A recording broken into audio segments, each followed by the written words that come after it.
ছাড়ো আমাকে, ছাড়ো ছাড়ো আমাকে, ছাড়ো ছাড়ো আমাকে, ছাড়ো। ছেড়ে দাও আমাকে, ছেড়ে দাও, ছাড়ো আমাকে। সর্দার, আমি রাজকুমারকে রক্ত খাওয়ার মানুষ এনে দিয়েছি। গোসল করো। না, এই শীতের ভিতরে গোসল করি না। ছি, একে আমাদের প্রজাদের মধ্যে লুটে দে, আর আমার রাজকুমারের জন্য পরিষ্কার রক্ত নিয়ে আয়। জি মহারাজ, চলো রক্ত খেয়ে নাও ওর।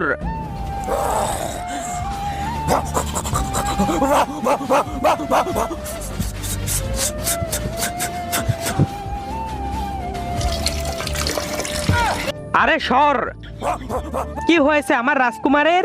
মহারাজ, যখন থেকে রাজকুমার কুত্তার রক্ত খেয়েছে তখন থেকে এমন করছে। আমার রাজকুমার, আমি একটা কথা বলছি, আমি ওকে ছাড়া বাঁচবো না। আমি ওর জন্য পাগল হয়ে যাব।